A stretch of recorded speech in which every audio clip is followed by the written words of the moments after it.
If you want to email a Star Wars show, you can do that. TalkShowNerd@gmail.com. TalkShowNerd@gmail.com. And if you're enjoying this on YouTube, leave a comment there and be sure to like and subscribe to the show so you never miss an episode. So before we talk about the latest episode of Star Wars Skeleton Crew, let's get into some of the news items that have broke this week. First off, concerning the next film, potentially the next film after 2026 and The Mandalorian and Grogu.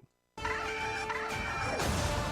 are the spark that'll light the fire that'll burn the First Order down. Now, before we dive into this article, I'm looking at Comic Basics, talking about the Shawn Levy project. He most recently directed Deadpool and Wolverine. There has been several reports coming out about why Lucasfilm and Disney decided to go and make the Mandalorian and Grogu film, as we've talked about on the show in previous episodes, trying to get a new Star Wars film back up on the big screen since 2019's The Rise of Skywalker has been, in a word, difficult for both Disney and Lucasfilm. And it appears, as we've talked about, further confirmation that The Mandalorian Season 4 had been written, was being planned, but in the wake of the financial difficulties and the lack of success that Disney has had with not just the Star Wars projects, but many of their former tried and true pieces of entertainment content, under the direction of Bob Iger, they decided to take what is the most popular of the Star Wars live-action shows and turn that Mandalorian Season 4 into a full-fledged film. Now, I'm excited for this movie. As I've said many times on the show, I much prefer to get a film post The Rise of Skywalker to continue with the main timeline. But I am a little bit more concerned now than I was before relating to the quality of The Mandalorian and Grogu because of the fact that Moana 2 was also supposed to be a animated streaming show for the Disney Plus platform, and it was changed at the behest of Bob Iger to become a feature-length film and released in theaters. Now, while that movie did well in the box office in terms of its financial return, the movie was not good by all accounts. Kids enjoyed it, but most of the adults that loved the first one did not like that film, and it was clear why the reason was, and it was because it was supposed to be for the Disney Plus app and not to be a movie. And so now they're taking the same approach as it relates to Star Wars and The Mandalorian and Grogu. I have a little more faith in Jon Favreau and Dave Filoni to put out a good product. That being said, it is a little bit of a cause for concern. Now, in other movie news, there is a Shawn Levy project apparently in the works, as we've talked about. In November of 2022, it was reported that Shawn Levy was in talks to direct a Star Wars film. The director revealed this following the release of Deadpool and Wolverine. Now, industry insider Daniel Rickman has revealed several interesting things about the upcoming flick. Rickman reports that Shawn Levy's Star Wars film could begin shooting in the fall of this year in the UK, 2025, and it appears that Levy has made changes to the plot with the original pitch set in the far future, featuring an older Rey now being altered. And this was part of the talk going back to one of the original drafts for the post-Episode 9 film that was supposed to be directed by Armin Obaid-Chinoy. This has me thinking that that movie isn't going to happen, and it's now been rolled into a Shawn Levy film. And I kind of suspected that was going to happen a long time ago. They need a seasoned director as opposed to just an individual who's done documentaries and live-action shows, and also the fact that it seemed like Obaid-Chinoy had a bit of an agenda in terms of when she goes and creates her films, and I didn't think that she was a good fit from the get-go. And listen, as an example, if you've missed it, go and search for the Jon Justice Show on whatever podcast platform you listen to, or look for it if you're watching this on YouTube, there's a video up. I did a recent show that was 2 movie reviews for A Complete Unknown, the Bob Dylan biopic, and also for Nosferatu. I bring up Nosferatu because it's a film that I very much enjoyed, even though I don't recommend it, because Robert Eggers is an acquired taste, and it is a difficult watch. It's a horror film, no doubt about it. That being said, it was an incredibly crafted, masterful film in the way that it was shot, in the way that it was directed, in the way that it was scripted, in the storytelling. But the director, Robert Eggers, said in multiple interviews, because there's a lot of deep, rich themes in the story, and one could pull from the storytelling a lot of different ideas and potential messaging. And Robert Eggers was very, keen to say that he had no intent to put forward any sort of message. The film wasn't about delivering a message out to the masses. It was just about making a good period horror film based off of a classic horror film.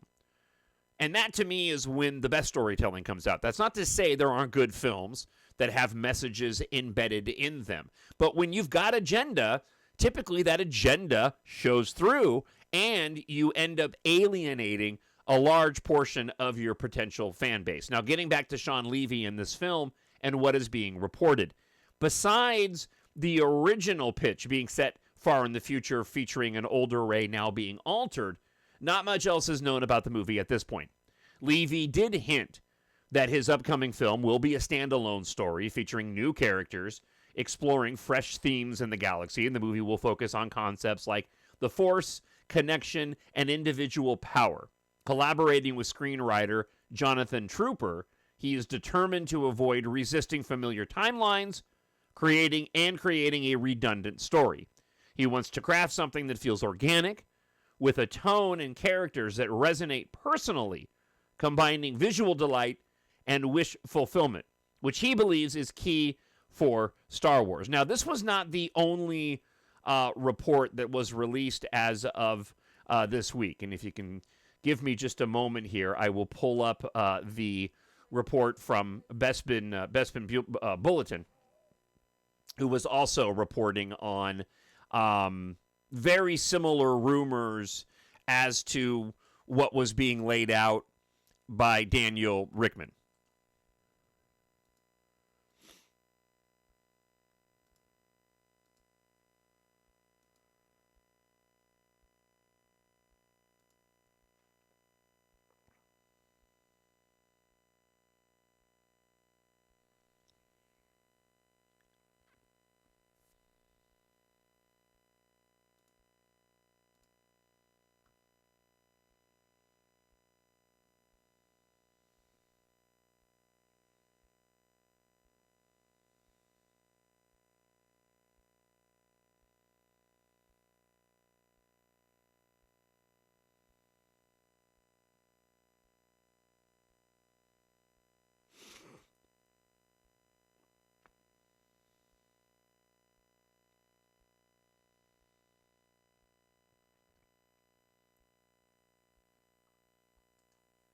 Now, according to the Bespin Bulletin report, he ends up citing the Snyder, also known as Jeff Snyder, a Hollywood insider, talking about the same project from Sean Levy, holding a window open in September for 2025 for his untitled Star Wars movie, and then goes on to say, according to Snyder, the film will feature Daisy Ridley as Rey Skywalker, but she is not the lead, and will take on a mentor role that the lead will be either a teenage boy or a young man. And listen, I think that there's a small possibility that there could be some tie-ins to Skeleton Crew in all of this.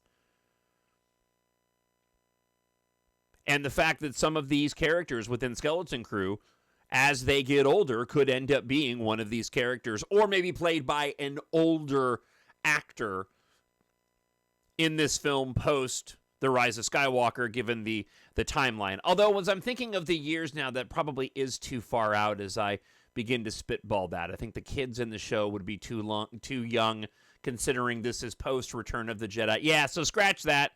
rewind, take that out of it. I don't think that can be the case. I do hope that we get further stories, especially on the big screen, with the kids from the Skeleton Crew, because I'm really loving this show, and I'll talk about this here in just a moment. Now, the update from Jeff Snyder follows reports that James Mangold, speaking of a complete unknown, which I also very much enjoyed, and that his Dawn of the Jedi movie, that's a working title, that will begin shooting in December of 2025. The Bespin Bulletin goes on to say, I've not covered these reports as I've not seen it come from an outlet deemed reliable, unlike the Snyder, who is incredibly reputable. Mangold, who is promoting his latest release, A Complete Unknown, said that he doesn't know which of his next projects will be first, whether it's Dawn of the Jedi Star Wars film or Swamp Thing for DC Studios. But he did reveal that his Dawn of the Jedi writing partner, Beau Willimon, who also wrote on Andor and House of Cards, are trying to finish a draft of his Star Wars effort. And listen, at this point in time, sharing the information, it's been so fluid with what's been going on with Star Wars as of late that I really don't put a ton of stock in any of these reports until actual shooting begins. And even then, when shooting begins, we know how quickly things can change. This is not going to go the way you think. And it rarely does. All right, listen, let's talk about Skeleton Crew this week. Another fantastic episode, albeit too short, but that's okay. I understand why these episodes are short, and once the series wraps up, we're going to have a nice, tight, linear story adventure to go on over and over again, because this show, in my opinion, is incredibly rewatchable. It's interesting, though, because my 18-year-old son, who also loves Star Wars, he's kind of getting over the kids in all of this. And so there's a lot of videos talking about the show and asking the question of who is this show aimed at? And I think it's pretty clear. I think it's aimed at younger kids, closer in age to that of the actual Skeleton Crew, and then the older adults like myself who've grown up with Star Wars. And it's not worried about that middle group there, that young adult age in between. Because if my son serves as, any sort of example, or as I've seen others that have questioned in their own videos and podcasts, it seems as if that sort of, again, young adults like, I'm not really relating to this. And I think it really is supposed to key in on younger kids to bring them up and get them familiar with Star Wars, and then us older adults who ended up growing up with Star Wars. So I'll have more to say about that after I get through this article that I want to bring in on the show this week. And I'd like to do this on occasion. Go and find what other people are saying about the show, share my thoughts, and then give you my overall impression of this week's episode. This particular article comes from space.com. The crew and their spaceship reveal their true selves in Star Wars Skeleton Crew Episode 6. So far, we've had lots of uncomplicated fun with Skeleton Crew, the article reads. It's a healthy mix of retro adventures, starring Amblin kids doing that thing with my fingers, and tales of pirates and hidden treasures. It's been hard to resist. Last week's Episode 5 presented a colorful romp through the sort of setting that George Lucas would love, and the new year has gifted us with a slower, albeit heartfelt sixth chapter that is all about strengthening the bonds between the lost children. Let me stop here briefly. I disagree with the slower label on this, and it's subjective. When you're looking at an episode that's coming in just under 25 minutes, and there is a pretty significant and what I think is one of the best action sequences of the series so far, I think it's a little unfair to say that it was slower. I mean, it's tough to call something slow when you're working with such a short period of time, and you do get a, relatively speaking, to the time frame of the show in and of itself this week, a lengthy action sequence at the end. After directing what many fans consider to be the worst episode in Mandalorian's entire 3-season run due to a shockingly shoddy and confused script by Jon Favreau. Completely agree. Bryce Dallas Howard makes a notable return to Star Wars shows in the aptly titled Zero Friends Again. It's an excellent reminder that she deserves to helm one of the upcoming Star Wars movies. Once again, she effortlessly captured the heart and charm of the story at hand while delivering solid thrills and sequences with that classical warm feeling. And yes, Bryce Dallas Howard is a very skillful director. Could she do a full-length feature film? I don't know, but I know she's done a good job with several of her live-action directorial efforts, even though that one episode in Season 3 was just an absolute abomination. Now, the article goes on to continue to complain about the pacing problems. I'm going to skip over that. They say the issues aren't exclusive to Star Wars shows, but it's been a big source of frustration given that Jon Favreau nailed the format during the early seasons of The Mandalorian. And again, I'm going to disagree with that. There are plenty of episodes in Season 1 and 2 of The Mandalorian that you could easily say are slow-paced. Again, it's all subjective. I don't want to give the writer of this article too much grief, but I do disagree with that. By and large, it's easy to see how Skeleton Crew could have been a movie instead. Totally agree with that. And with some chapters feeling autonomous accidentally rather than by design. With only 2 episodes left to go, we can't see how the show is breaking down in the final stretch, but the glaring structural flaws are there and should be underlined, especially when everything else is so good. And again, I disagree with that. I don't see any structural flaws in this show. I don't personally feel that we've had any episodes that have been filler. I know the one that everybody is referring to is the 2 episodes back when we were when we first arrived at Akron and we met those rebel forces fighting. But even then, that entire storyline served a greater purpose, and I am convinced that there's many elements that were introduced in that episode that will end up paying off in the final couple of episodes. Looking to the future, the article wraps up. There are plenty of upcoming Star Wars games to be excited about, as well as the return of Andor in 2025, The Mandalorian and Grogu hitting cinemas in 2026. The Force will really be with us always. As a side note, by the way, it turns out that they've spent an incredible amount of money on Andor, like a ridiculous amount of money. I believe that Andor Season 2 ended up costing more than what it cost to film the most expensive Star Wars film ever, and that was The Last Jedi. Now, The Last Jedi made a boatload of money, despite its controversies. That being said, Andor really needs to succeed, given the amount of money that they've spent on Season 1, and now the second and final Season 2, which will be out later on this year. So, my further thoughts about this week's episode of Skeleton Crew. I love the conflict that we witnessed between the kids and the divisions that ended up ultimately bringing them back together. And while the previous article that I was reading from went and described it as slow, I thought it was necessary. I was pleased to see that the kids were now separated from Jod, back to going on their own in this adventure and having to deal with the ramifications of that. I've really enjoyed Jude Law's character. That being said, those first couple of episodes before his arrival and inclusion into the show as a main character, I was enjoying just as much, if not more, in those first 2 episodes. And now that the kids had to go off on their own, here they had to go through various conflicts and their own divisions in order to grow as individuals and ultimately come back together at the end of the episode in, again, what I think has been the best sequence of the series so far. Each of the characters throughout all 6 of these episodes has had their chance to shine.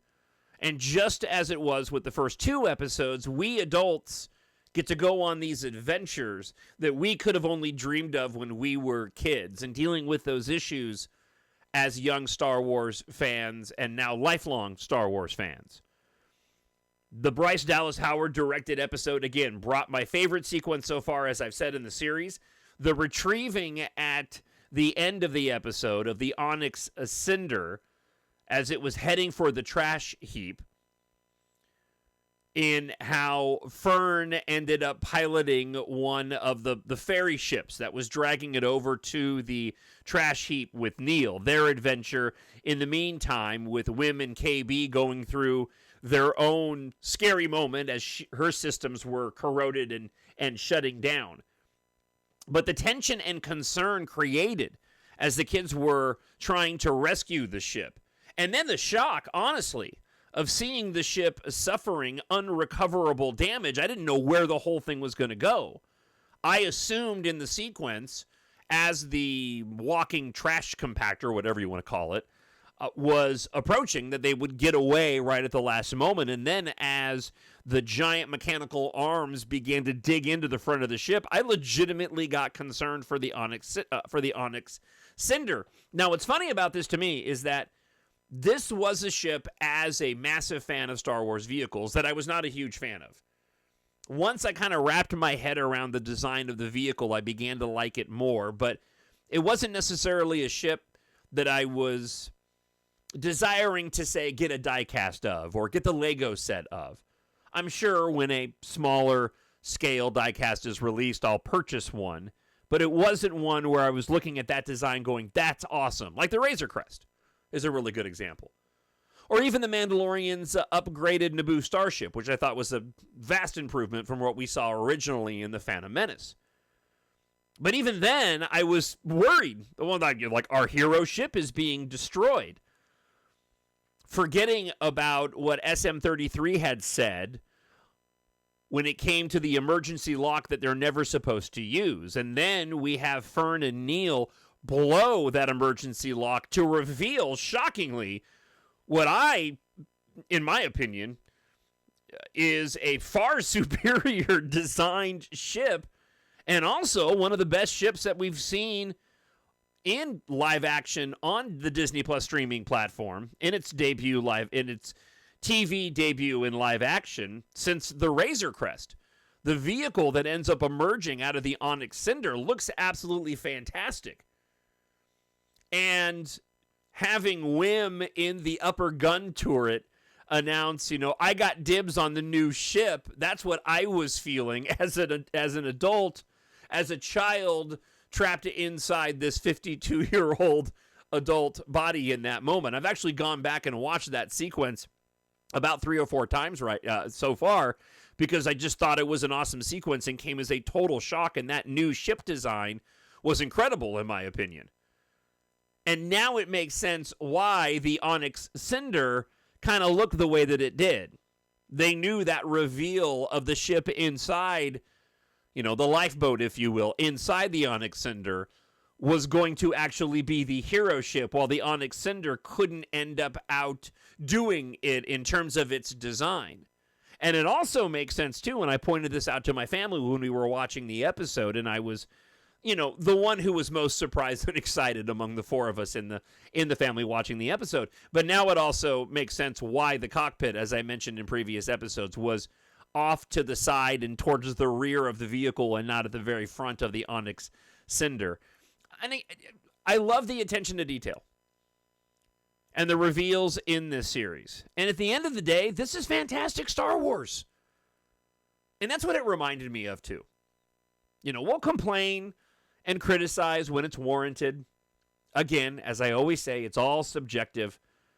But this episode 6 of Skeleton Crew just once again made me feel so appreciative and blessed that we continue to get content, both good and bad, from that galaxy far, far away that has enriched millions, so many millions of our lives since George Lucas came up with the idea and we sat in that theater as children back in 1977 to see the first Star Wars movie before it even had a number attached to it. This is really a fantastic show. I know it's not going to get the credit that it deserves. I hope people go and discover it. I'm excited to see these last couple of episodes and where they end up taking these children in the future, and I hope Star Wars utilizes them. I think they have a gold mine in these 4 kids and these 4 characters, and creating more adventures and further storylines that we content creators and podcasters can go and speculate on, because that is what makes up this fandom and what helps to keep Star Wars alive within the hardcore fandom. But this is also a show that is wholly acceptable to the casual Star Wars fan as well. So I'm super excited for what these last couple of episodes have to bring. And I'm curious to hear from you. TalkShowNerd@gmail.com, or again, leave a comment on YouTube. I need someone to show me my place in all this. All right, lastly, let's get to your emails this week. Friend of the show, Shlomo, writes in based off of last week's episode and last week's Skeleton Crew. Hey, John, I do believe that Jod took the captaincy of the Onyx from Fern to protect her and the other kids. He needs to order the droid to engage in lethal combat in order to escape the pirates and local guard and the New Republic X-Wings over the landing pad in the trailer. He ordered the droid to take them back to the ship. He's staying behind to retrieve something first. I don't think there's any greed involved. He will probably turn out to be a Jedi temple on Ad-Atten. Thanks for the email, Shlomo, but I think it's pretty clear based off of this week's episode that he indeed did betray the kids because of greed, as one of the first shot that we see of him in the episode is him climbing out of the sewer on the planet with all of the treasures, only to be taken by the pirates, and then convincing them, or at least attempting to join him to go get the credits being created on Ad-Atten. My guess is, and I think they're signaling it pretty much on the nose, is that he'll bring those pirates to Ad-Atten. That's where the final confrontation is going to take place, and more than likely, in the end, we're going to see Jod turn again to go and help the kids out to show that he really does care about them. That's my expectation of where this is going. And going back to the one episode that probably has received the most criticism of their arrival on Ad-Akron and the moment in which the young female rebel soldier shows Neil the gun that comes out of the top of the main complex downtown, I'm convinced that that will end up making an appearance when they get back to Ad-Atten in the closing episodes of the series. But as always, Shlomo, it's great to hear from you, and I love to hear your thoughts.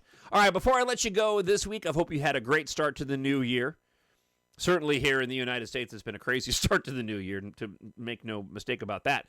Be that as it may, I hope that you'll take a moment, if you haven't already, and check out my science fiction series and help support the podcast that I do here on the show. 7 books in all, available in ebook, Kindle Unlimited, a hardcover, paperback, and audiobook. Take a moment, check out the series on Amazon.com, and start with book 1, a stargazer, a headstrong and gifted pilot, a hardened former military officer, a tech geek, and a ship whisperer. When it comes to motley crews, the Anniversary has most starships beat. But as a ruthless corporate madman, bent on tyranny, attempts to exploit an apocalyptic industrial accident, it might fall on this ragtag band of unlikely heroes to save Earth's evacuees from annihilation, if they can survive each other first. Pick up EMBARK Book 1. Don't miss this fast-paced and action-packed science fiction adventure. Treat yourself, a friend, or a family member with sci-fi. Written for adults, but great for ages 11 plus. Grab Book 1 today. If you like your science fiction space opera to be epic, filled with really cool technology, some romance, and tons of action, unique action sequences, EMBARK is perfect for you. Head on over to Amazon.com, search for EMBARK and Jon, Jon Justice. Again, I hope you've had a fantastic start to the new year, and I'll be back next week to talk about Episode 7 of Skeleton Crew. Until then, I hope wherever you are, you're happy, you're healthy, and you're safe. I'll talk to you again next week. Bye. The Force will be with you, always. My Nerd World.